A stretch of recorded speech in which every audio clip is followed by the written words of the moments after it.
Nandito tayo sa tinatawag na CD Vacante. Matapos ideklara na ang Santo Papa Pope Francis ay pumanaw na. CD Vacante. Wala na nakaupo sa upuan ng Papa. Bukas, nakatakdang ilibing na ang Santo Papa sa Basilica ni Santa Maria Maggiore. Pero alam nyo ba na hindi pa man naganap ang Papal Conclave, may mga Pilipino na ang Santo Papa sa Pilipinas. Sino ba itong mga Pilipinong Santo Papa? Kilalanin. Ito, Cebuano na Pilipinong Santo Papa. At Divine Master daw siya, Divine Master Ginito Yabo. Yung isa naman ay siya daw ang Pope Michael Disikan. Kilalanin itong dalawang Pilipinong Papa. Samahan ninyo ako. Kasi kalingan, pag palaging inulit-ulit ay magmukha talagang katotohanan para sa ating mga kapatid na kulang ang kaalaman. Ang pagkadaya ay maranasan sa iba't ibang paraan. Pero napakasakit pag madaya tayo sa pananampalataya. Dahil nanganib pati ang ating kaluluwa. Viva Cristo Rey! Pro Dio et Ecclesia! Kumusta? Welcome at maraming salamat sa mga kaparian, madre, bispo, mga kapatid natin na padala ng message, greeting sa kaarawan ko ngayong araw na ito, no?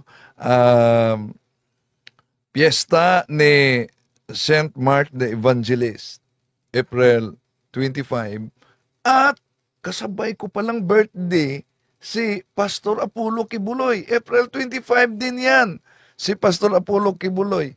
Kaya happy birthday Pastor Apollo Kibuloy, ha? Pareho pala tayo. So maraming salamat sa mga naghayag ng greetings. At marami ding salamat sa naghayag ng condolence sa pagpanaw ng Papa ng Mrs. ko, si Sarah. Pumanaw kahapon ang kaniyang Papa. So, mga kapatid, nandito tayo sa interregnum, nandito tayo sa CD Vacante. No? At matapos na ang tradisyonal na seremonyang paggiba sa singsing ng Santo Papa, palatandaan na ganap nang natapos ang kanyang papasi at yung pagsarado sa kanyang papal apartment. Bukas, mga kapatid, ang nakatakdang libing ni Pope Francis. Nagluluksa ang simbahan sa buong mundo, simbahang Katoliko, kaugnay sa pagkamatay ni Pope Francis.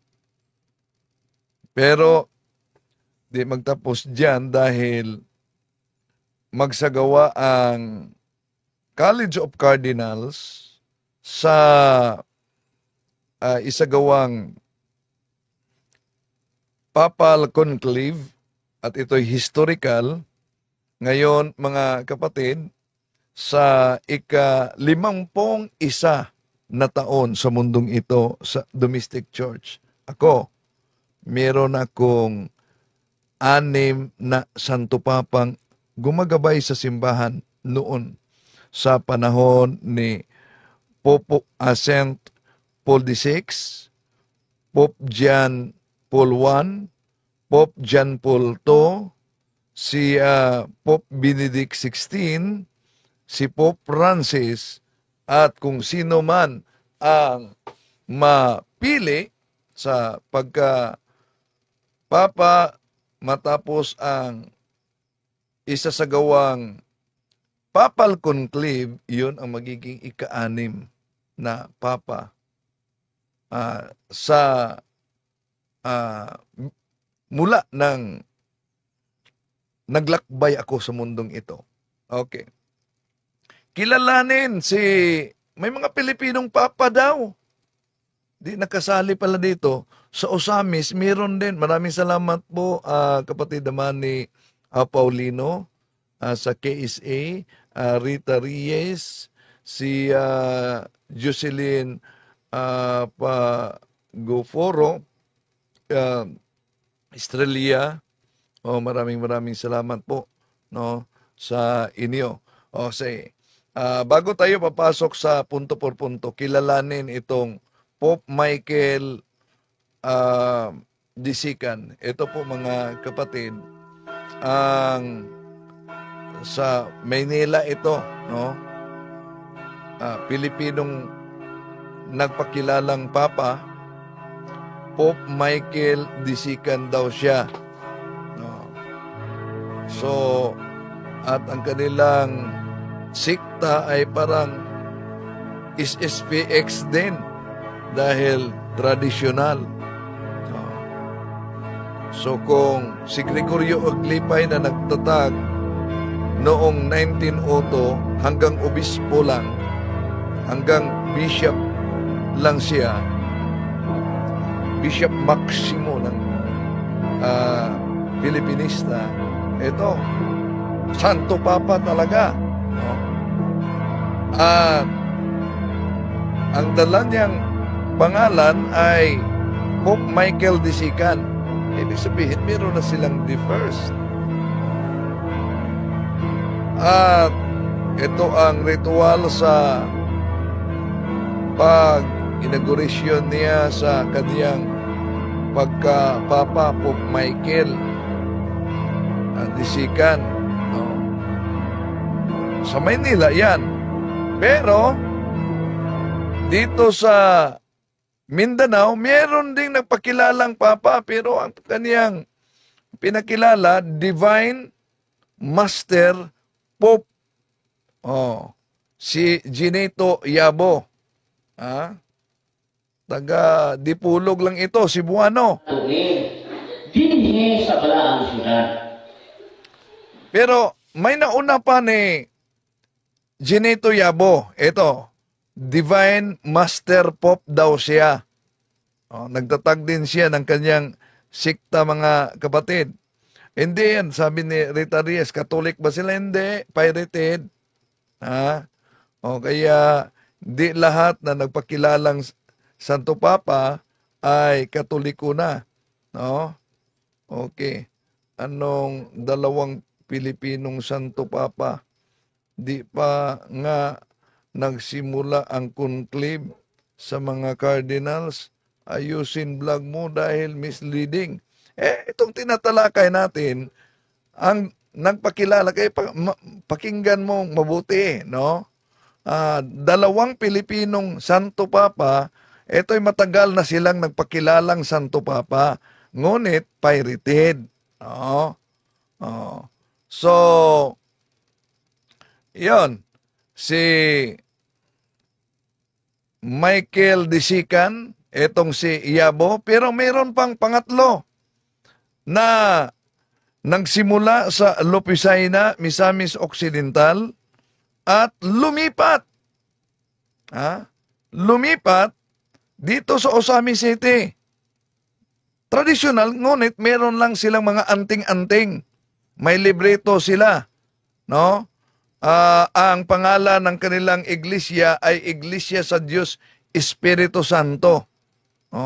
At ang kanilang unang Santo Papa ay si Milgar, dating sakristan ng pari ng Simbahang Katoliko. Sakristan ng pari ng Simbahang Katoliko, nagtatag ng kaniyang sikta at may mga anting-anting sila, may mga libreto sila na mga Latin daw.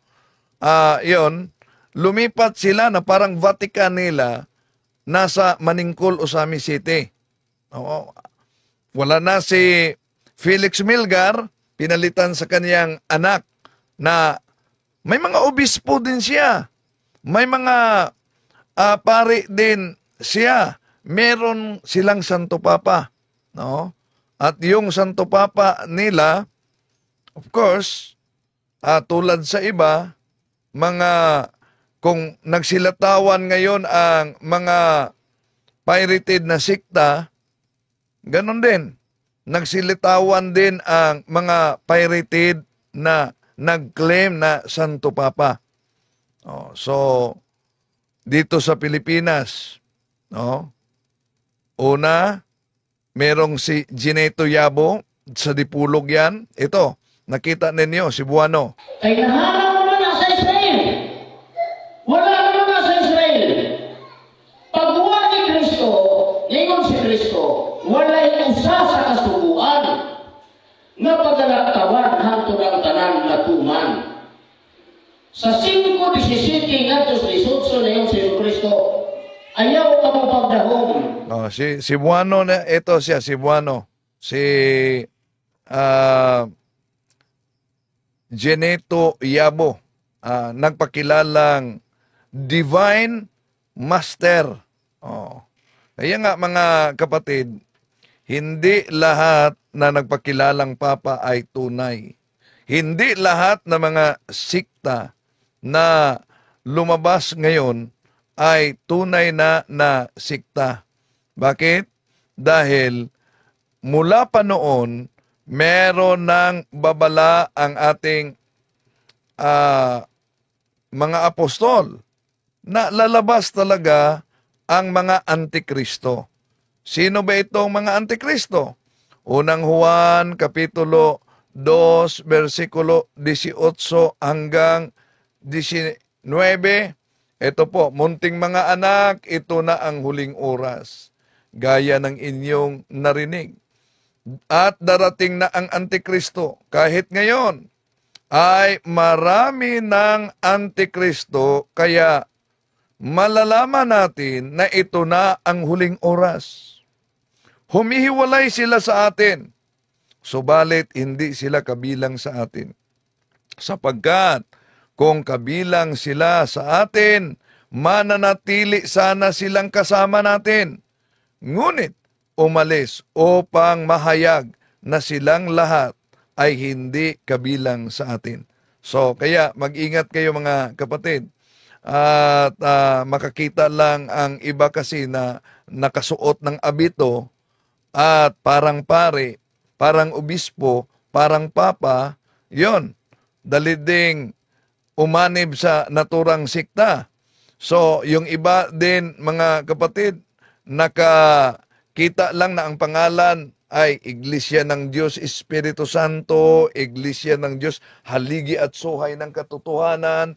Yung iba ay nakapangalan na Iglesia ni Cristo sa English Church of Christ. Yon, umanib agad.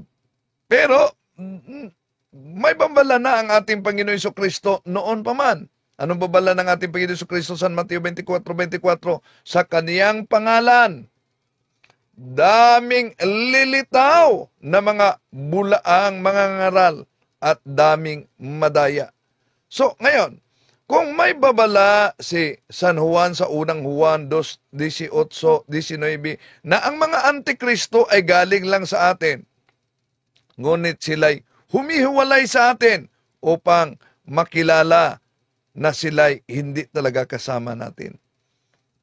Ano ba ang palatandaan ng Antikristo?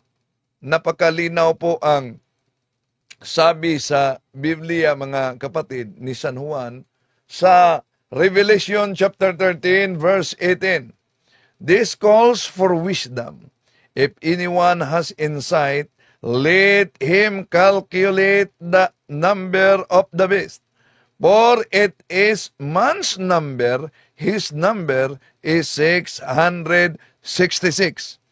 Yung Seventh-day Adventist na certified talagang Seventh-day Adventist, Iglesia ni Cristo, na tatag ni Felix Manalo, yung grupo ng Saksi ni Jehovah, na kapwa mga certified na nagpakakalat ng mga fake news mga kapatid. Ang kanilang interpretasyon nitong Revelation chapter 13 verse 18 na Antichrist ay ang Santo Papa. Pero maling-mali sila mga kapatid. Dahil ang Antichrist na Antikristo na nauna nang nabasa natin sa unang Juan, sila'y humihiwalay sa atin. Sino bang humihiwalay sa atin? Galing sila sa atin, ngunit sila'y humihiwalay sa atin upang makilala na sila hindi kasama natin. At alam nyo naman mga mahal na kapatid na ang lahat ng mga siktang tatag lamang ng tao, alam nyo naman na yan, na sila'y walang real presence of Christ na nasa atin sa sakramento ng banal na misa. At ano ang palatandaan daw sa unang Juan 2:18-19 na Antikristo? Sila'y umalis. Ano ang tatak sa Revelation 13:18? 666. At ano ang sabi ni San Juan sa palatandaan sa mga Antikristo? Juan Kapitulo 6, versikulo 66. Eto, idineklara ng ating Panginoon Jesucristo sa San Juan Kapitulo 6:53 na sinabi ni Jesus, pakatandaan ninyo, malibang kainin ninyo ang laman ng anak ng tao at inumin ang kanyang dugo, hindi kayo magkakaroon ng buhay. So, yun ang tinatawag na real presence of Christ na nasa simbahang Katoliko, palatandaan sa sinabi ng ating Panginoon Jesucristo sa Mateo 28:19-20 na ako'y kasama ninyo hanggang sa wakas ng panahon. Pero, kung pansinin ninyo, Juan Kapitulo 6, versikulo 66, eto, makita natin, mula nooy, marami sa kanyang mga alagad ang tumatalikod at hindi sumama sa kanya. So, Juan Kapitulo 6, versikulo 66, abay, numero talaga yan ng mga bulaang propeta o Antikristo, mga kapatid. So, mapansin ninyo, may Iglesia ni Kristong Tatag ni Felix Manalo, Saksi ni Jehovah, Islam, wala silang banal na misa. Yung iba na merong Santo Papa, pero pirated lang. Yung iba may mga obispo, pero pirated lang. Meron silang isinagawang misa, pero pirated din. Dahil wala silang tinatawag na apostolic succession. Kaya para sa mga nagsubaybay sa atin ngayon, at natangay nitong grupo na tinatawag na mga pirated na sekta, so, kayo mga kapatid, alin ba ang pipiliin ninyo? Yung mga siktang nanggagaya lang? Bakit nanggagaya? Dahil sa cash sunduan? Ano sabi ni San Pedro? 2 Pedro Kapitulo 2, versikulo 3. Sa kanilang kasakaman ay makikinabang sila dahil sa inyong mga salapi. Sa pamamagitan ng gawa-gawang salita, ang hatol sa kanila mula pa noon ay hindi magtatagal at ang kanilang pagkalipol ay hindi matutulog. See? So, kaya napansin ninyo na yung mga iba't ibang sikta, ay nabasa ko pala, welcome, Joey Boy Alarcio, Tampered Talimbong. Ito pa lang, nangangamoy ng Iglesia ni Manalo. Iglesyang Manalo. Ay, palaging sumisigaw na tampered, pero umanib naman sa tampered na sikta. Ano ba yan? Ba't umanib kayo sa tampered na sikta? Pagkatapos, hindi lang yan. Kung sila'y umanib sa tampered na sikta, nagpakalat pa rin. Anong pinakalat? Yung fake na pare, pinakalat kahit na sa kanilang TV. sa lokal ng Camarin Distrito ng Caloocan North, kabilang sa mga dumalo at nag-anyaya ng mga panauhin ang isang dating paring Katoliko. 14 na taong naging pari at nagsilbing parish priest ng Epiphany of the Lord Parish sa Camarin, Caloocan City si Florito Martinez.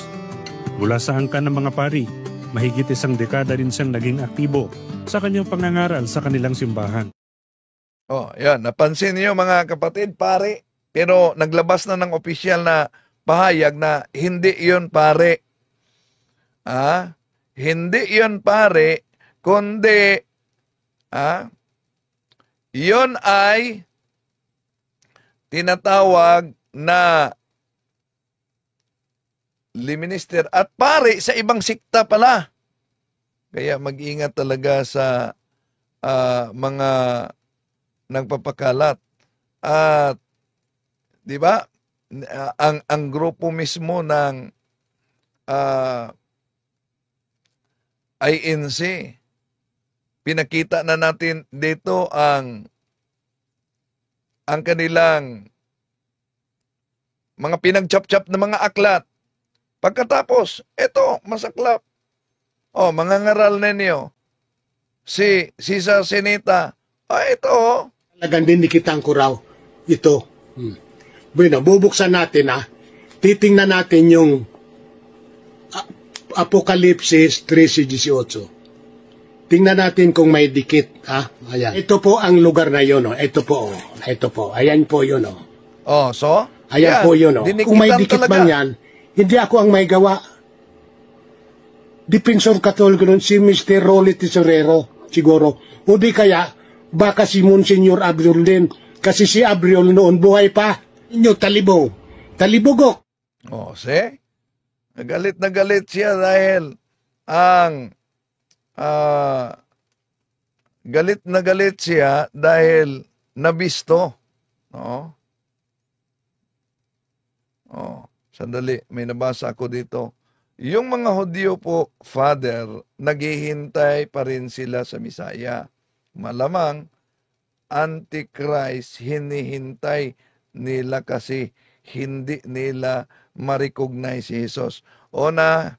Hindi po ako pare, lalo nang hindi ako madre.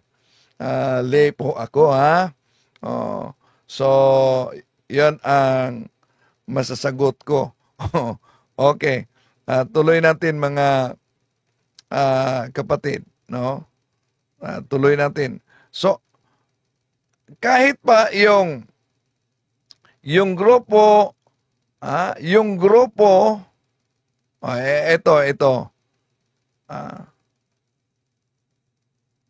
ito ang ginagamit ng INC na aklat Katoliko. Pero palaging nagsasabing tampered, pero sila ang mahilig mag-tampered. Bakit? Pansinin ninyo. Sa aklat po nila na pinamagatang ang aking Birhing Mariang tagapamagitan, sa pahina 63 ay ganito naman ang nakasulat. Mahabag ka, inako, dito sa iyo na nagnanasang ikaw ay sambahin, igalang at purihin ng buong pag-ibig sa lahat ng bagay, sapagkat Diyos kang maawain at makapangyarihan sa lahat. Narinig ho ninyo, binasa lang ho natin ng aklat ng Iglesia Katolika. Yan, binasa lang daw nila ang aklat ng Simbahang Katolika. Pero ang tanong, dahil binasa nila ang naturang... Talagang dinikitan ko raw. Sa aklat po nila na pinamagatang ang aking Birhing Mariang tagapamagitan. Ito, imagine, nakaabot sila sa mataas na pahina, samantalang ang aklat na ito'y hanggang pahina 18 lang. Pagkatapos, sa matagal na nilang ginagawa ito, at pag mabisto at mabuking at maipit sa debate, yon ang sasabihin nila, dinaya sila. Tingnan niyo mga kapatid, hanggang 18 lang. Hanggang 18 lang. Pagkatapos, ang binasa ng ministro. Sa aklat po nila na pinamagatang ang aking Birhing Mariang tagapamagitan, sa pahina 63 ay ganito naman ang nakasulat. Mahabag ka, inako, dito sa iyo na nagnanasang ikaw ay sambahin, igalang at purihin ng buong pag-ibig sa lahat ng bagay, sapagkat Diyos kang maawain at makapangyarihan sa lahat. Okay, yon. Kaya linawin natin yung nagkomento na misleading daw ang ating channel. Question mark yan. May dalawa ng Pilipinong Santo Papa, kilalanin sila. Oh. So kaya kinikilala, dalawang Pilipinong Papa, pero pirated. No. Kaya nga, binanggit natin, nasa CD Vacante tayo ngayon. Di pa nagsimula ang tinatawag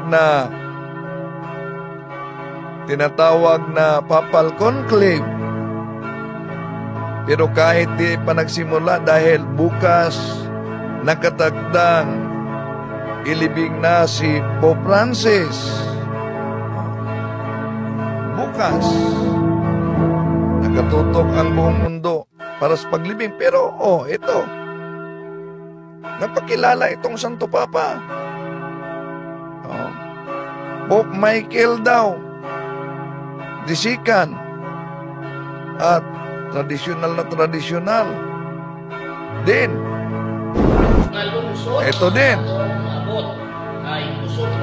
sa Dipulog, nagpakilala din na Santo Papa. Pagkatapos meron pa dito sa Osamis si Felix Milgar. Sandali, may nabasa ko, Maria. Saan po ba nila kinuha yung binasa nila, Bro Windel? Layo kasi ng page. Yon. Kaya mag-ingat talaga. Dahil may mga aklat, hindi lang yan. Yung aklat na talagang may mabasa pero iniba pagbasa ni naalala niyo yan?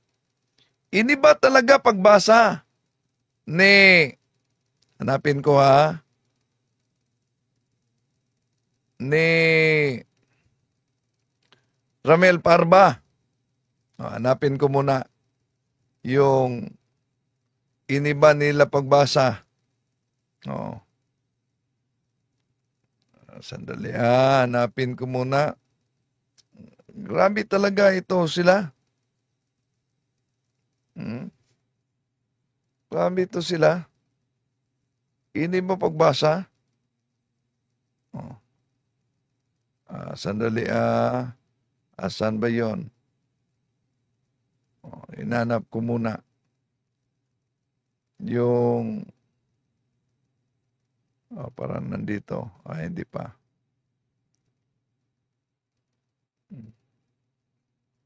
So, hindi, inanap ko yung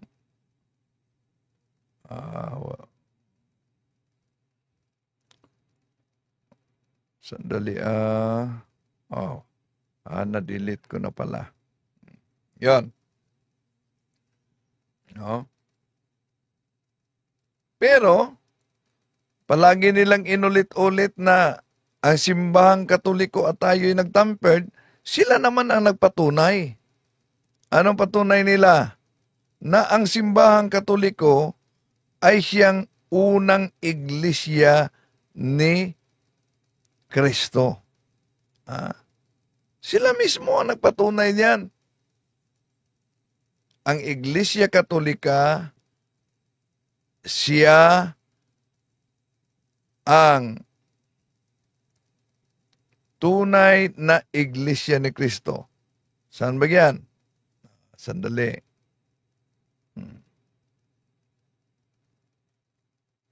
Ito, Katolikong aklat na ginagamit. Mga sandali. Ito pala. Ito pala. Dahil sinabi ko raw na sa pasimula ang Iglesia Katolika Apostolika Romana ay ang Iglesia ni Cristo. Wala pong kontra dyan. Talaga pong sinabi ko yan, na ang Iglesia Katolika Apostolika Romana, yan ay napatatag. Ang kahulugan po niyan ay hindi pasimula ng organisasyon, kundi yan po sa pasimula ay Iglesia ni Cristo at yan po ay nagbuhat pa sa panahon ng pang-apostol. Jose, mismo na ang mga ngaral ng INC. Sa pasimula, ang Iglesia Katolika ay siyang Iglesia ni Cristo, nagmula pa sa mga apostol. Dagdag pa ito. Mali po ang pagkaunawa nitong si Talibong. At ang Iglesia Katolika bilang isang organisasyon o samahang pangrelihiyon, yan po ang organisasyon. Pagka sinusi pabalik, yan ang dating Iglesia ni Cristo. Yan ang dating Iglesia ni Cristo. Yan ang dating Iglesia ni Cristo. Hindi po totoo yan. Mali po ang pagkaunawa nitong si Talibong. Talaga pong ang Iglesia Katolika Apostolika Romana, talaga pong sa pasimula, yan ang Iglesia ni Cristo. At binanatan tayo, hindi lang sa tinatawag na Iglesia ni Cristo ang tatag ni Felix Manalo, lalo na sa Seventh-day Adventist. Kapwa ito silang nagpakalat ng mga fake news. Inaamin, halimbawa, ni Pastor Cesar Dizon ng Seventh-day Adventist na sila lang ang naglagay sa tiara ng Santo Papa na Vicarious Filii. At pagkatapos, kinopya naman ng INC, kinopya din kahit na sa grupo nila ni Soriano. May isang evangelist pumunta sa Roma, sa Vatican. Nakita nila doon yung tiara, yung korona ng Pope. At sa korona ng Pope, pinicturan niya ito. Ang picture, bit-bit niya pa uwi. Nakita ng isa sa mga artists. Ang ginawa ng artist, doon sa korona ng Pope, tiara ang tawag, ang ginawa niya, nilagyan niya ng Vicarious Filii para lang ma-illustrate. Wala doon sa tiara. Pero dinagdagan niya ng word na Vicarious Filii. Ngayon, ito pong picture na ito, nilagay sa query column. Question and answer ito sa Mystery Magazine. Ang tanong, meron bang original picture sa tiara ng Pope na merong Vicarious Filii? Ang sagot po ng Ministry Magazine, meron ipinadala na ang term na ginamit nga nila ay dubious picture of tiara. Bakit dubious, kapatid? Ang kwento ganito. Years ago, merong isang evangelist nag-secure ng pictures of tiaras of the Pope. Ang ginawa ng artist nito, number 4, inattempt niya, ginawa talaga niya. Nag-re-illustrate siya. Yun ang purpose niya. Na merong pangalang Vicarious Filii. Just for illustration. Pero sa pag-illustrate niya, di nagustuhan ng General Conference o ng magazine. Kasi ang picture altered. Anong ibig sabihin ng altered? Dinagdagan. Hindi na yung original. Nabago ngayon. Sinadmit niya ito. Ang ginawa ng magazine, ng Ministry Magazine, I would say, nagkaroon sila ng personal examination sa tiara, picture.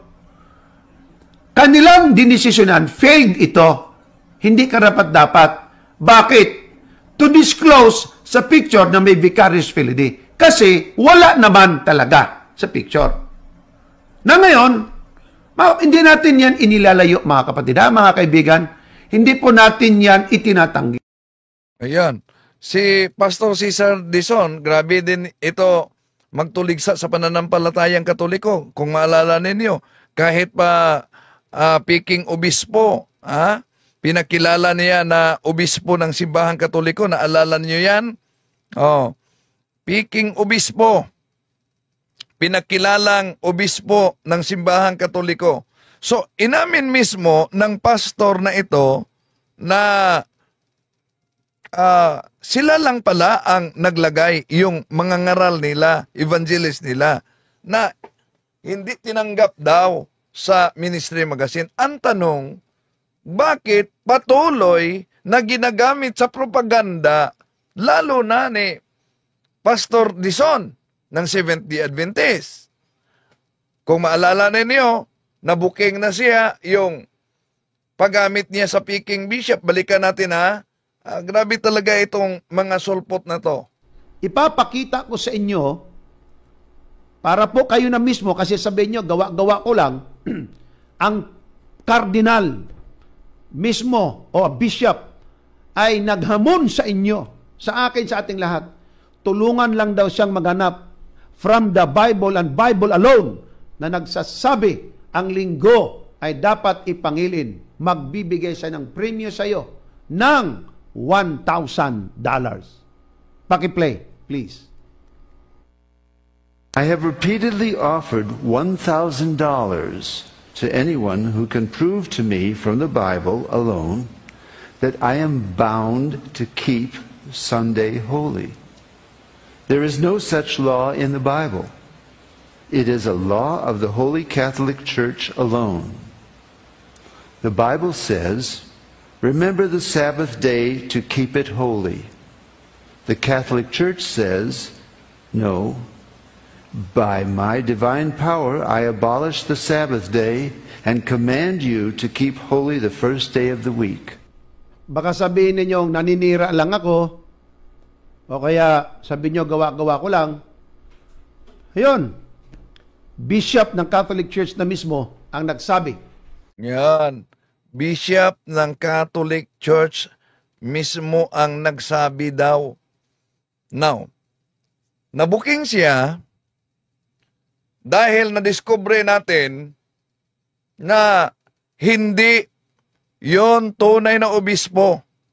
Yun po'y isang aktor na pinasuot nila ng abito ng obispo at pinakilalang obispo. Ngayon nang nabuking, anong palusot ni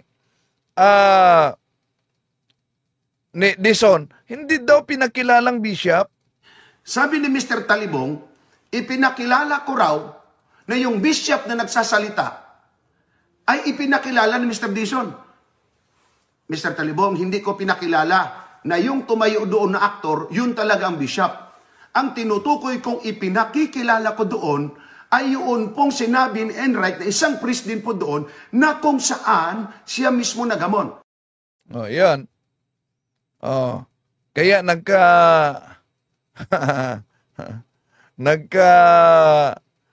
nagkawindang-windang na ang kanyang paliwanag dito.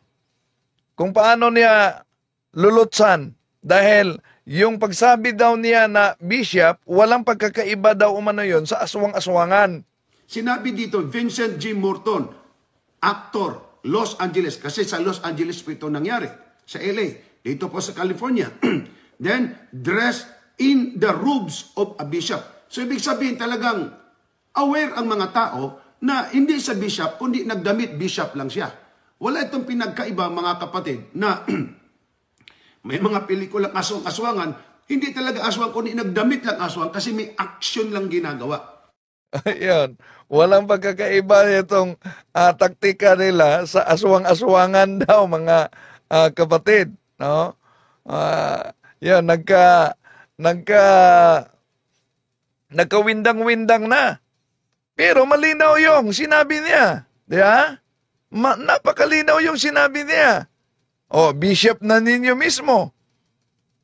Kaya sabi ko, ba't di mo pinakilala na aktor yon na nagsuot lang? Anong panlusot niya niyan? Ngayon, ang sabi niya, dapat sinabi ni Dison na ito ay binihisan lang o nagbihis lang siya, tapos aktor. Ganon sana. Ito ang sabi ni Talibong. Hindi. Mr. Talibong, kung may nakalagay dyan, no entry. Walang taong nakatayo. No entry. Papasok ka pa rin ba? Kung walang taong nagsabing, oy, no entry to ha? Hulihin ka ng pulis. Kung halimbawa, ito nga naman ay one way lang. O, ikalawa, high voltage, do not enter. Palibasa walang tao nagsabi sa iyong high voltage to, do not enter. Enter ka pa rin, ayaw mo makinig kahit nabasa mo ng placard. Makurinti ka, patay kang bata ka. Yan. Naunawaan nyo ba ang palusot ni Mr. Dizon diyan? Naunawaan nyo ba? Kung bakit pinakilala niyang obispo, bakit hindi niya pinakilala na aktor nagdamit, umabot siya sa punto, no entry. Ang hirap talaga mga kapatid. Pag manindigan ka sa mali, di ba? No entry ang resulta, high voltage, sino ang nakuryente ngayon? Okay? Kaya, pag-aralan ang ating pananampalataya. Isabuhay ang ating pananampalataya dahil pinagtulong-tulungan na tayo nitong mga siktang tatag lamang ng tao. Pasok na tayo sa